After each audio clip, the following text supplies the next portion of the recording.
Hey, Time Slicers, welcome to Slice Squad Spills. I'm your host, Nikki Wildflower. I went from a basement apartment to a multiple seven-figure empire. Now I'm here to share how you can do it too. Hi, everyone. It's Nikki, and I'm here with my co-host slash sister, Jackie. Very fun and exciting. Today, we are going to be talking about one of our favorite subjects, boundary queens out here. No, listen, like we're works in progress. And I think that there are a lot of overwhelmed hairstylists, salon owners, service industry people. I mean, a lot of overwhelmed humans in general. Yeah. Right? And we love a boundary. It's literally one of my favorite things to talk about. So when Nikki said, why don't we talk about boundaries today? I said, absolutely, I would be honored to talk about boundaries today. Boundaries are something that I've had to learn and really implement later in my life. Not like later in life, I'm still a young person, but it's not something that was necessarily instilled in both of us, not at from all. childhood. Yeah. We have a big Italian-American family on both sides. And with that, comes the Italian guilt trips. But it's all love. It's nothing like that. It's just when you're later in life and you're as an adult human, realizing that when you don't set boundaries and you're working a lot and you say yes to everything and everyone, it doesn't even have to be about necessarily saying yes to things that you don't want to. Boundaries, not having proper boundaries in place for ourselves affects us in so many different capacities, right? 100%. And I specifically want to speak to, from a work perspective, what that could look like, not kind of having boundaries in place, because I used to not have them. And it was really part of my overwhelm. And what I like to tell people is that when you feel overwhelmed with work and with life, it's very likely because there are three reasons I find that people are overwhelmed. One, because they're not in alignment with their values. Like they haven't done the work to figure out what are my values and how do I stay in alignment with my values through my work. And number two, they don't have the proper boundaries in place. And number three, they don't have proper time management. And they all kind of tie together, I would say. But today, one big piece of the pie, we'll get into the time management one another day. Boundaries is a big piece of the puzzle, right? So, that's what we're going to dive into today, how to implement them in your business, what it might look like when you don't have them. Just so we're going to bring you to the realization that maybe you don't have the boundaries. And then we're going to talk about how to implement them into your business and maybe how to have some conversations that aren't quite the easiest ones to have, right? And also, I think another big piece is like, and you kind of touched on it already, is like maybe you don't even realize that something that you're struggling with or the overwhelm that you're feeling, like, why am I feeling so burnt out, is coming from a lack of boundaries. And again, boundaries doesn't just mean saying no. There are so many other ways that you could be kind of crossing your own boundaries in business that you don't even realize to people please or to make sure others feel comfortable over making sure that you feel like you're living in your yes. So we'll dive into all of those topics today. And I think I just want to touch again on the fact that like we didn't grow up with the best boundaries. And I don't know about you, but I would agree that like later in life or as an adult is when I realized like, okay, something's just not working. Like, why do I always feel overwhelmed? Why do I feel pulled in every direction? My schedule is packed out and busy, like with work and with like I'm working 24/7. Nobody's telling me to, but I just am. I'm working 24/7. I'm saying yes to all of these social events and I'm just stretched so thin I have nothing left to give. And I'm like, what could that be? Like, why is this happening? It's certainly not a me thing. Like, if you ever, that's what you think, right? You're like, It's not a me thing. It's just other people take advantage of it. Right. That's our go-to. So like, if you ever find yourself feeling like, hey, everybody takes advantage of me and kind of like walks all over me and clients take advantage of me and my employees take advantage of me, that's probably not true. It's probably that you don't have boundaries. Yeah, no, it's so true. And we have that, like, no matter what your internal process is of like whatever your narrative is on why, people take advantage of you or whatever, like, just know that you do have the power to make these changes, even if it's just a little bit at a time. Absolutely. So let's talk about, first of all, like what that could look like, not maybe having the best boundaries. One of them I'm going to give an example and then I'll have you give an example too, like what it could look like in the workplace specifically. And it does carry on to the rest of your life as well. So I would say one of the ways that I see people not having boundaries in the workplace is by not having, believe it or not, not having policies in place to protect their time and their income.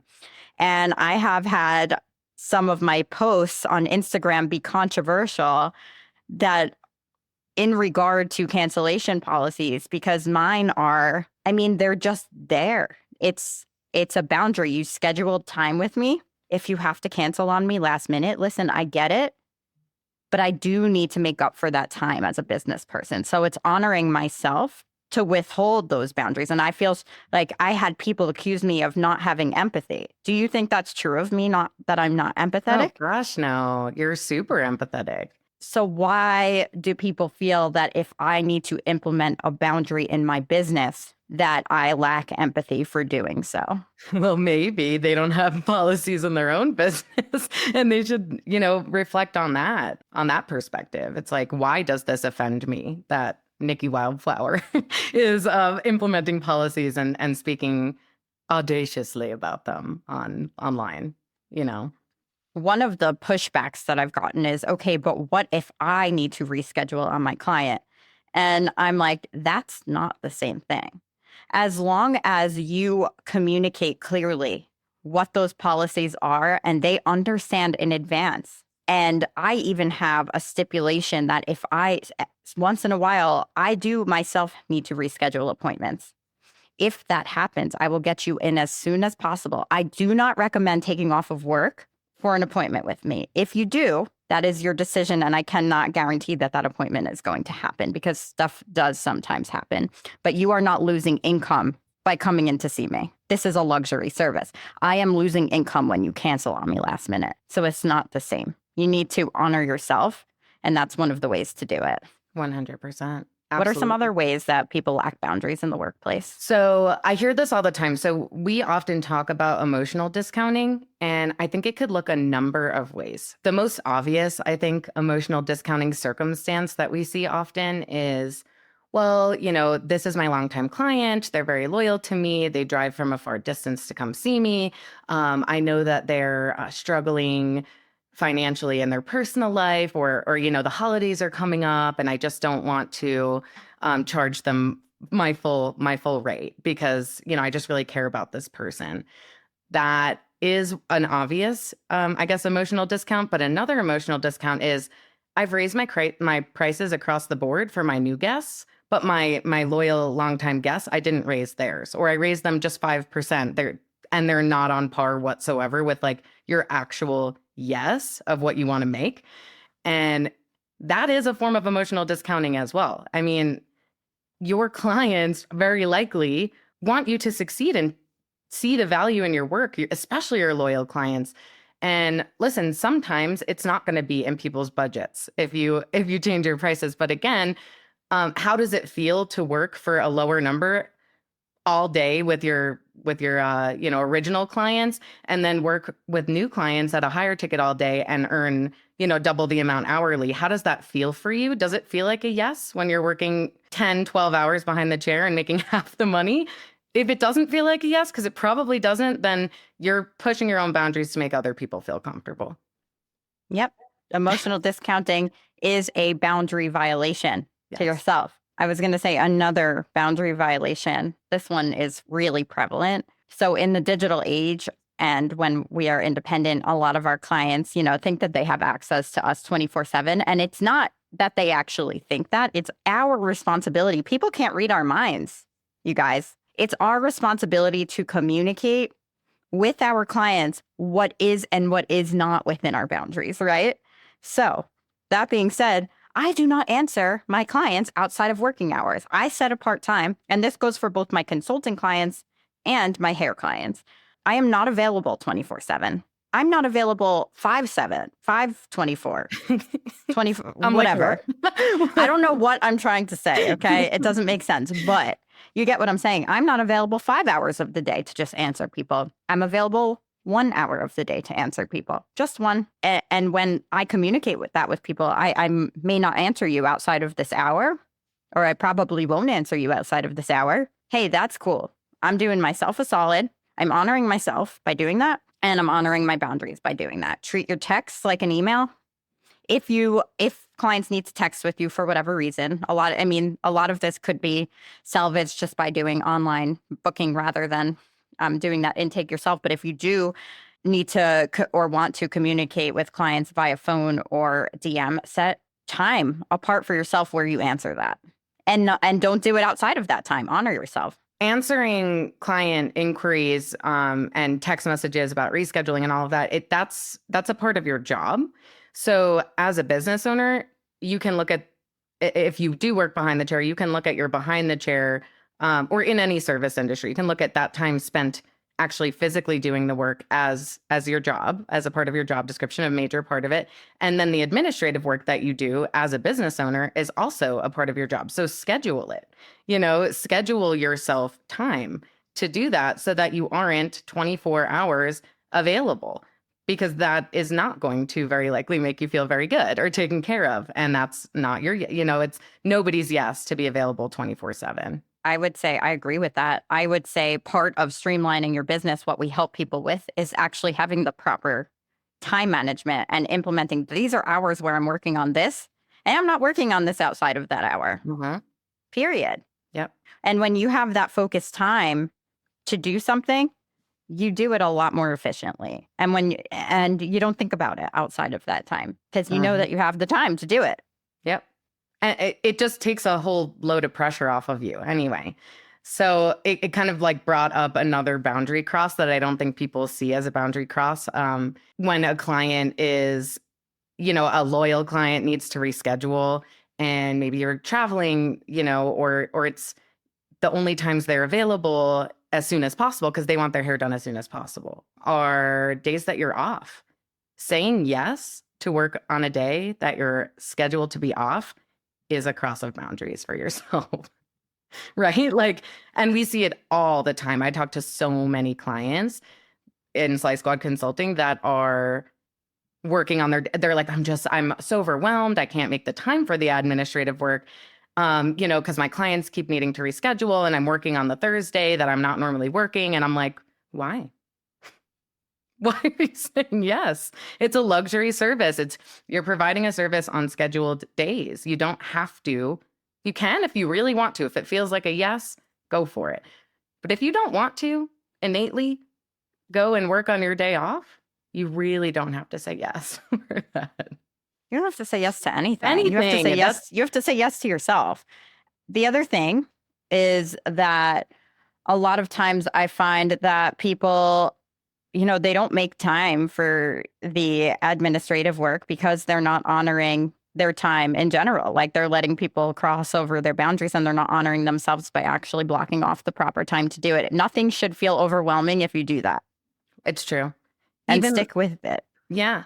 Even like, my home life is very chaotic, whatever. Everyone's always, my partner needs this from me and my kids need this from me. Okay, can you find a time to relay to your partner? Can you be with the kids during this time? I need to do my administrative work because I'm a business owner operating my business. And these are the hours. So whether that looks like maybe going into your suite or your space a little bit earlier, a little bit later, or staying a little bit later to get some of this admin work done, or going to a coffee shop with your phone or your computer and scheduling that time out and letting others around you know, this is my boundary.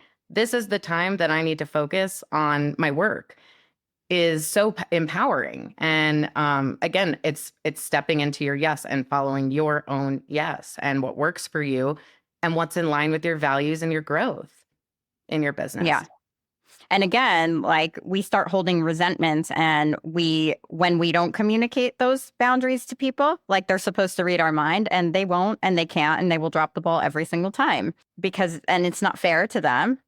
Now, if you express a boundary and an action step that goes with the boundary and they still cross it, then that's a whole other issue. Well, also we can't like expect people to get this right off the jump either. Like, for example, my wife and I, we work together. So that could be a little bit challenging at the home life to actually like draw that line and say, okay, we're not going to talk about work. So naturally, like I had to have the conversation where I said, hey, listen, and this is not an easy conversation to have. I know that we work together and I know that there's a lot of work stuff that we need to talk about, but I would really appreciate it if we could just reserve like 30 minutes a day to talk about that stuff. And outside of it, if we could just unwind and just be with our family and together and enjoy ourselves. Is that okay? So moving forward, can we work? And action step, moving forward, can we just kind of talk to each other within that about work within that 30-minute period, or communicate work stuff with me through our work channels, right? You know what? People always ask me, oh, what's it like working with your sister? Does that feel challenging? Like, are you still able to connect with her on a sister level? I feel like in the beginning, maybe we didn't have the clearest boundaries and we've had to have some really challenging conversations. Like, maybe we were texting each other, not through our like work communication line, just direct texting about work, or a phone call that was made to be just like a sister check-in bonding situation turned into work every time. And we love what we do. So it does pose a challenge, but at the same time, there was a moment where like our connection as family wasn't quite there because it was just like work all the time. And we both started like holding resentment, I think a little, and like being more distant and not wanting to get on the phone outside of work hours.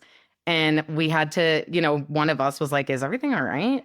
I think I was like, is everything all right? And you're like, no, actually, because I feel like boundaries are being crossed and all we talk about is work, and it's really overwhelming. And I agree with that. And it's not my yes to be talking about work 24/7 either. So the only way I think that we could work together is if we continue.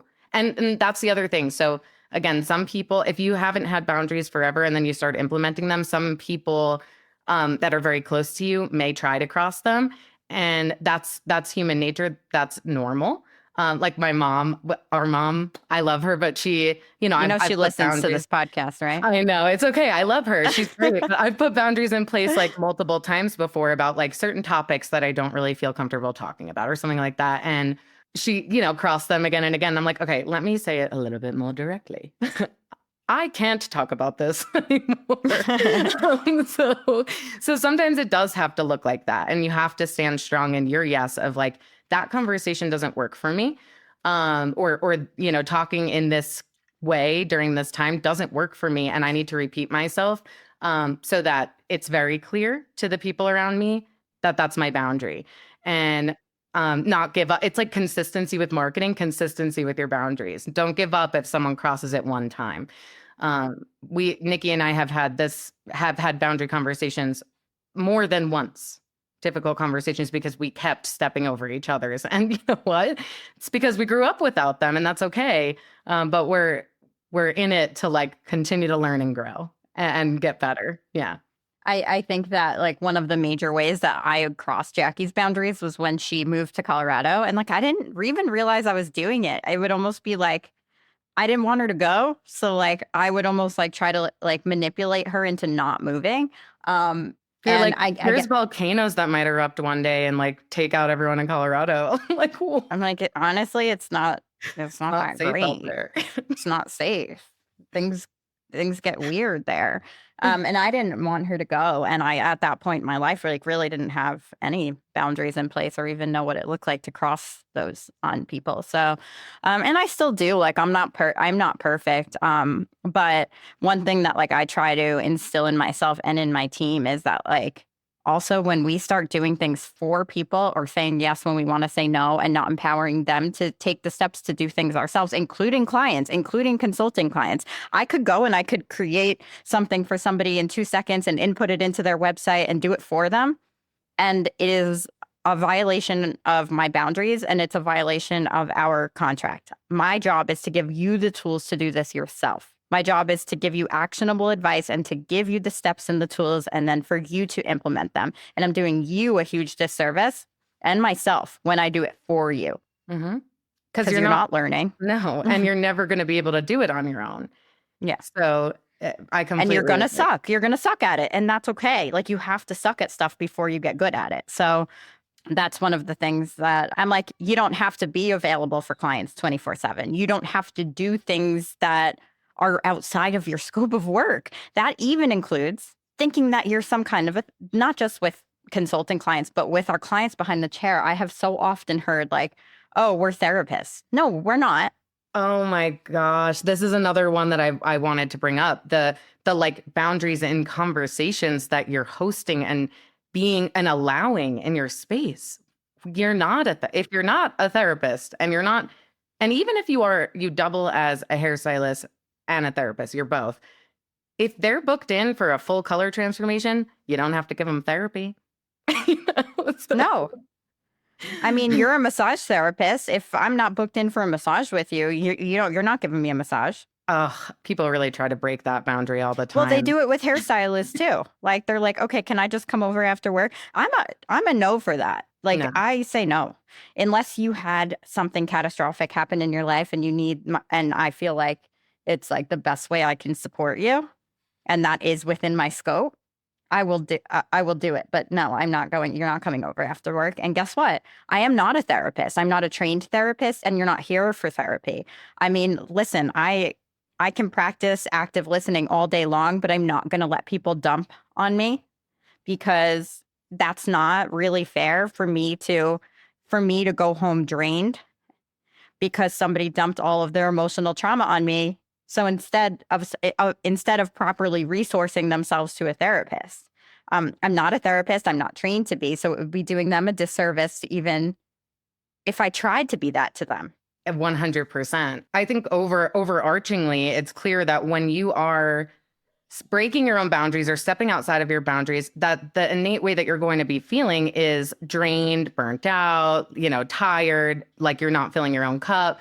And this is huge. If you're having conversations all day at work and allowing people to, trauma dump on you or try to utilize you in a therapy sort of role, and you're coming home and you're like, I have nothing left, then maybe there aren't great boundaries in place in terms of conversation. Yeah, it is really okay too. But then people will be like, well, how do I like not have that conversation? So you really owe it to yourself to be clear, right?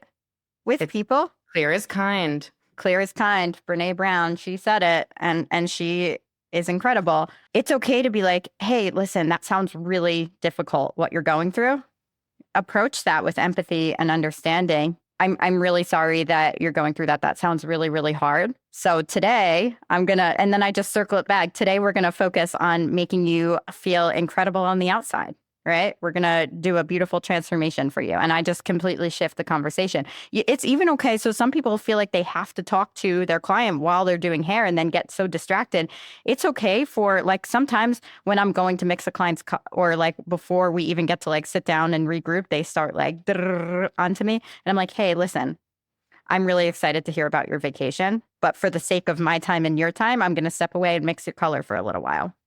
I want to talk about what we're going to do with your hair today, and then I want to mix your color, and then we can come back to this conversation. 100%. You can hold space and be an active listener. And even if that circumstance comes up where somebody starts to talk to you about something that you don't feel comfortable engaging in conversation about, you can still be empathetic, hold space, listen to, what they're saying, and then redirect the conversation. You don't have to, like sometimes there's no words for what someone tells you. And if they want to share a detail, of their personal life with you, that's great. That's nice. It's, they trust you. That's awesome. You don't have to respond with an answer. You don't have to have the solution to every problem, a marriage, a marital issue, a death in the family. Like sometimes there are no words. And so holding space for somebody and just saying, that sounds really, I'm so sorry that you went through that. And I'm so excited to do your hair today so that we can make you feel really good. And I hope that helps. That could be it, right? That's a boundary set. It doesn't have to be like, no, I don't want to talk about this. And you can, if someone starts talking, let's say it's like a big heck no for you to talk about politics. You just don't want to talk about it. It's not something you want to have in your space.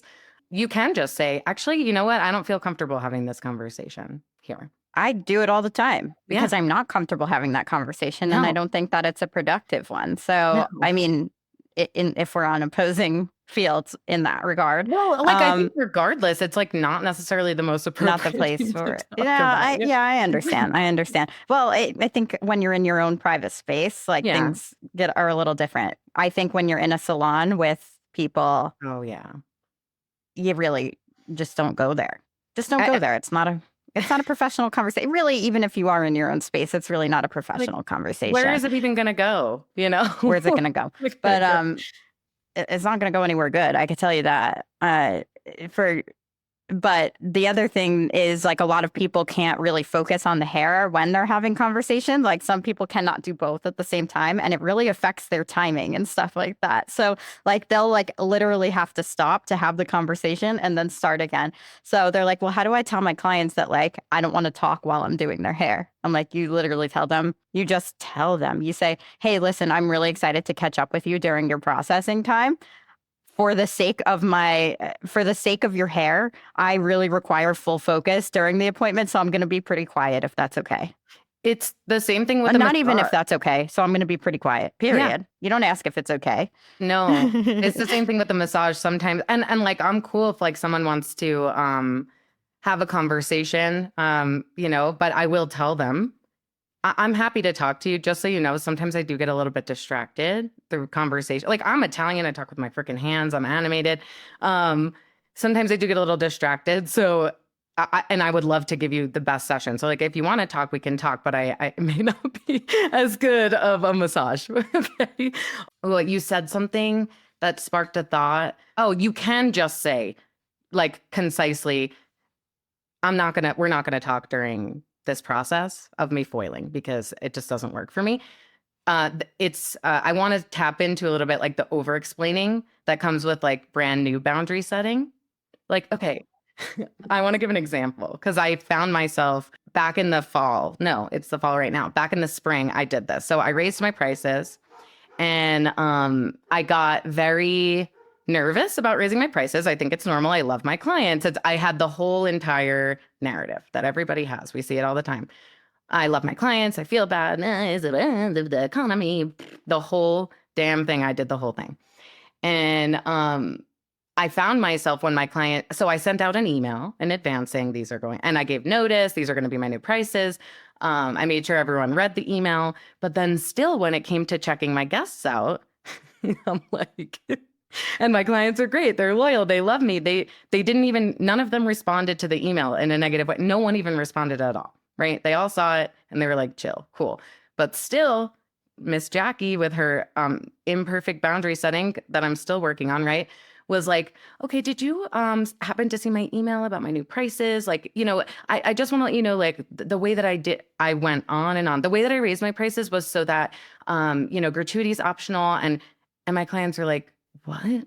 Like, okay, yeah, I'm still going to leave you a tip, but cool. Like, thanks for panic talking to me. So you don't have to over explain yourself. It's like, okay, that's going to be this price. Oh, I tell people that all the time because when somebody drops a price on someone, they literally like immediately go into panic mode. If it's a product or if it's like about their service or something like that, they'll be like, okay, so it's going to be $350. And the reason why it's going to be $350 is because I just did all of this extended training. It's the best hair that you're possibly going to get. This product is laced with gold and snail slime. And I'm like, they don't give a shit is the thing. So when I drop an investment on someone, I'm like, yeah, so the investment for that's going to be, and then I just sit there. Like, I have no problem doing that.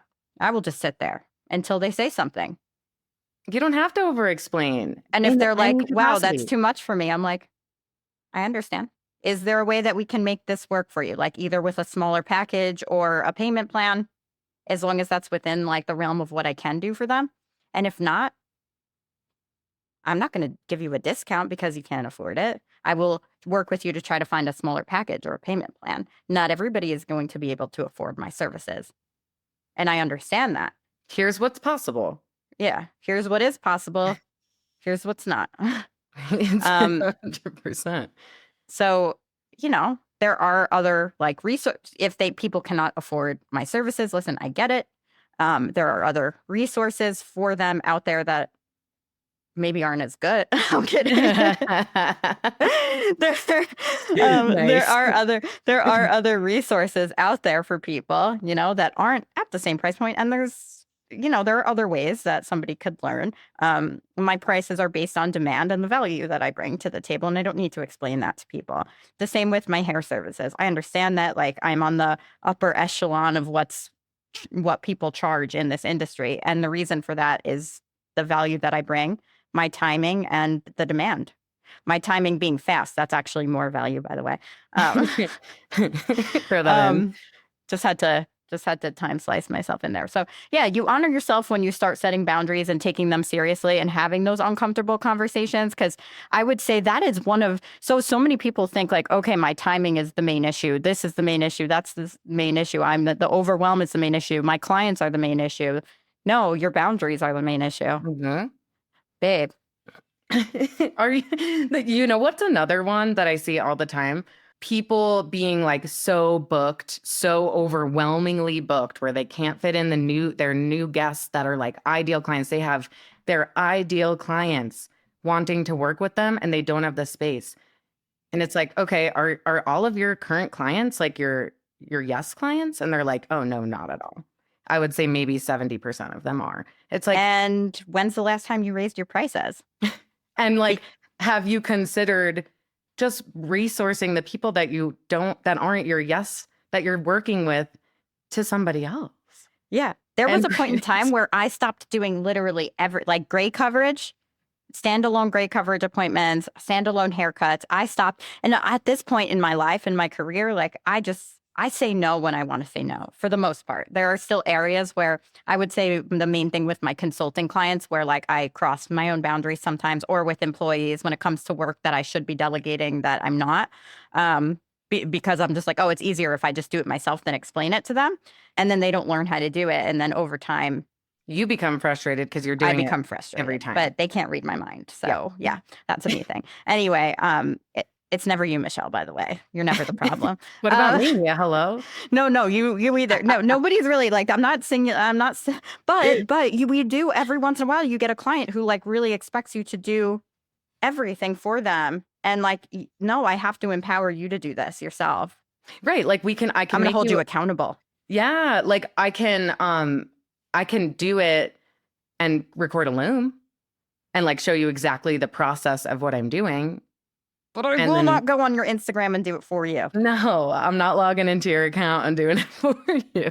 Yeah, I've actually made that mistake. There have been a couple of clients that I completely crossed my own boundaries for, and it actually backfired on me significantly. And then at the end, I'm like, but I gave you this shirt off of my back.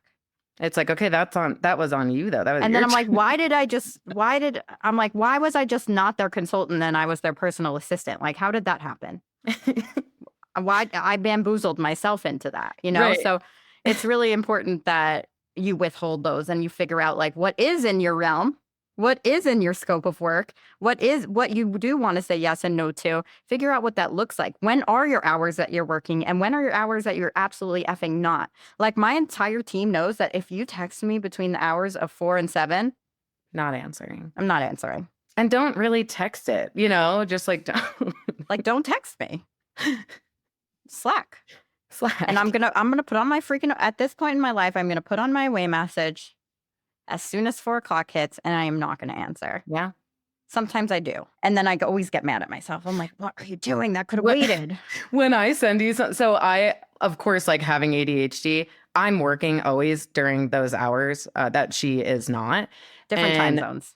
Yeah, because we're in 2 different time zones. So I'll like something comes to my mind that I need to relay to Nikki, or I like need something from her, and I put it in her, I send it in Slack. I do the right thing. I send it in Slack. And when she does answer, I'm like, hey, get out of here. But I also tell you like, hey, you can schedule things on Slack, right?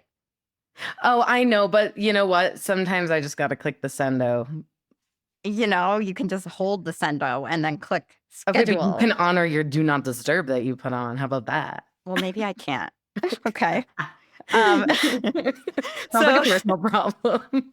So anyways, we're going to Nashville this weekend. I'm really excited. I can't wait. Yeah, it's going to be a lot of fun. I am really, I'm psyched about it. And I hope that this was and is helpful for people, because I think that this is one of the primary issues that I see in our industry.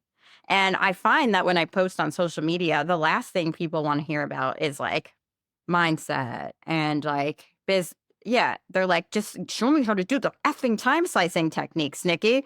And I'm just like, no, because the time effing slicing techniques are the least of your concerns. Trust me, you want to have an incredible life? Time slicing techniques are not going to bring you the incredible life. If you have bad boundaries, if you have bad business practices, if you have bad time management in every other area of your life, it's honestly doing you a disservice if you're only willing to learn technique. Right. It's so true. I want you to want have more. to go together. Yeah. Right. Like, go to your fullest potential. Like, what is actually possible when you do all of this work? What is actually possible? I want to also give a resource and shout out one of my mentors and an amazing human, Carrie Quinn. That's Kari Quinn. Oh, I guess I could put a link below, can I? Or whatever. Her book. She wrote a book called Better Boundaries, and she's brilliant. And I really love the way she focuses in that book about boundaries being a positive thing, not like a sharp no. It's all about your yes. And yeah, she's just really smart. She's great. She teaches as a guest educator to our mastermind clients, and you should just read the book. She has a workbook that goes with it too. If you feel like like today's podcast really resonated with you and you're like, wow, crap, all of those things that they just spoke about, I do them. I emotionally discount. I don't honor my schedule. I don't time block. I don't communicate my boundaries clearly. That's a resource for you right there. There's a book for you. There's a workbook that goes with it. There's also our entire consulting firm. And our entire consulting. Remember to drop our own business as well. And our own business as well. Oh, but that's just like that's a easy, like, just start. Apply. Yeah. Just apply. So fill out the application. That's going to be linked. Apply. So that application says, you know what? I have to fix it. I just realized, because it says if you make $5,000 a month, but you don't have to make we have other options for people now, which we realized that we were like missing so many people because we had those in place. So we created something for like not just newer stylists, but maybe stylists that haven't quite gotten to that $5,000 a month point yet and beyond. So, yeah, so that's where we're at. Be a boundary biatch.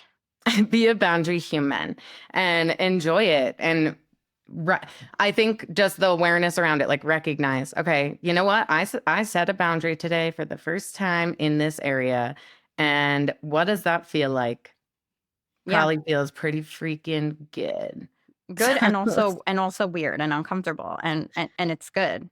Well, just like anything else, it's probably going to be uncomfortable, and you might suck at doing it in the beginning. You might raise your prices for your loyal clients and over-explain yourself.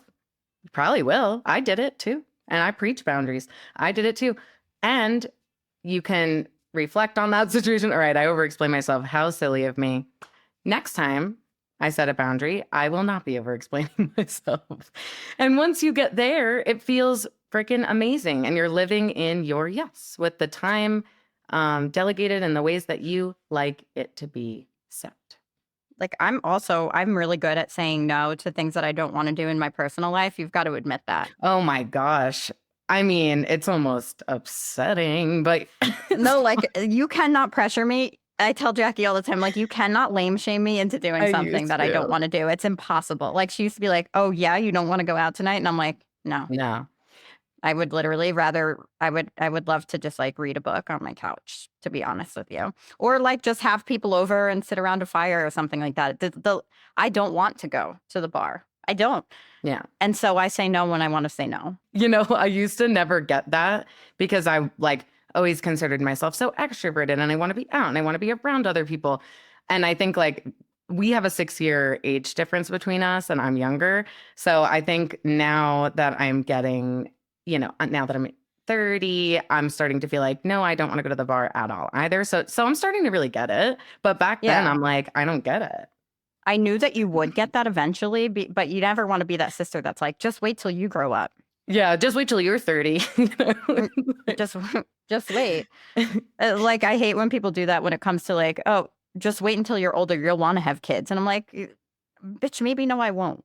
Oh my gosh, that's another cross-up boundary when people talk about, ugh, that's a personal life boundary. Like, are you and your partner planning on having kids? I'm like, leave me alone. Well, That's I not have no problem. appropriate See, at this point, it's okay to say, hey, that's not really an appropriate Yeah. question to ask somebody. Can we not talk about I that? tell people all the time. I get that question a lot. I've been with Joe for a really long time, and we've been married for almost 6 years. And everyone's always like, "So, when are you having kids?" I'm like, "Hey, I actually don't like to talk about that. I don't think it's appropriate." People will ask me, like, when is your sister going to have kids? And I'm just like, that's really not any of my business or Nobody's yours, is it? business.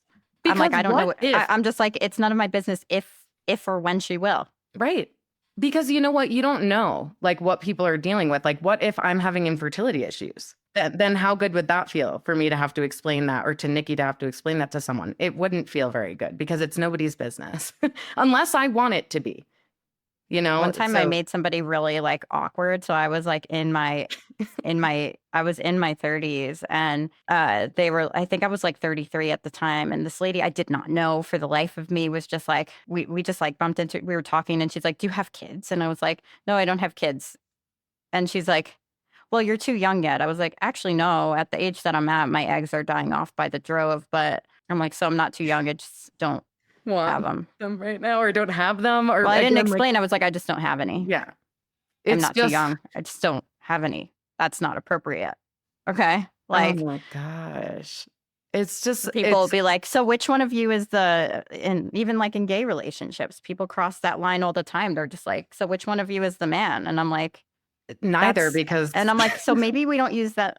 I'll just get like I'm like real weird about it. I'm like, yeah, we don't actually like say stuff like that anymore. you want to know what one of the things that I started doing is if I do decide to dabble in going to the bar or going out, and maybe there's like a dance floor or something, and I'm with friends and we're dancing, and somebody without any consent or notice or like an invitation puts their hand on me, like touches me or any of the people that I'm with, I actually just, no shame, I'll be like, hey, just like out of curiosity, did my friend ask you to touch her? Just curious. Did they ask you to touch them? And normally the person's like, no. I'm like, all right, awesome. So just so you know, you shouldn't touch people if they didn't ask you to touch them. What is that? I have no shame just being like, that is the weirdest thing that you could possibly do. What is that? It's even something like with my children that when people are constantly like, come give me a hug. Like, just do it, or they just touch them or kiss them on the face or something. Aren't you like, and so hello? I always make sure that like to my children, I'm like, and I tell the person, I'm like, would we give them the option? So I'm just like, I am always like, just ask them if they would like a hug. And it's okay if they don't want one. I do open arms to the kids. I'm like, do you want to hug and buck? And sometimes they run in the other direction. Sometimes they do, and sometimes they don't. And I'm like, okay, chill. And sometimes I chase after them, and I'm like, good luck, I'm gonna get I'm your mom. You're like, no boundaries with me. I'm your mom. Yeah, I'm getting my hug.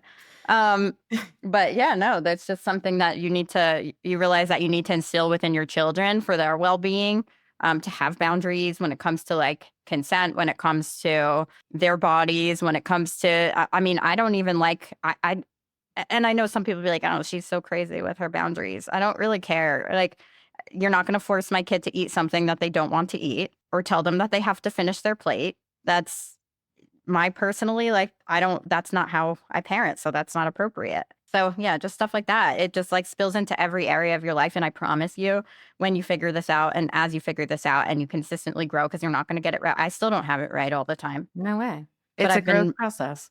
But I've been much happier since I gotten better at this, right? Just like less overwhelmed. Like, I feel like when you're overwhelmed, you would just like shut down. I do. And I feel like you haven't really been shutting down, like, because you are honoring and respecting your like just balance in life and what feels good for you. Yeah. Proud of you, proud of me, proud of our clients, and soon to be those of you who are listening who aren't clients. Apply below. Yeah. How's that? Did I do a good job? It sounded gorgeous to Okay. me. Apply with the link www. Remember when I did that on the last episode? I'm like, Go to yeah, we can just put a Eventbrite. link there. Crap. We'll see you next week. We'll see you next week. Or you'll listen to us next week. Or you won't. Or you get tired of hearing our voices. And even that's okay. You need to honor your own boundaries. Goodbye. Thank you for listening to Slice Squad Spills. If you're enjoying the show, please subscribe, leave a rating and review on your favorite podcast platform. Your feedback is going to help us improve and attracts more listeners to the show. Please share with your fellow time slicers. And hey, if you're ready to optimize your time and double your income, we've got you covered.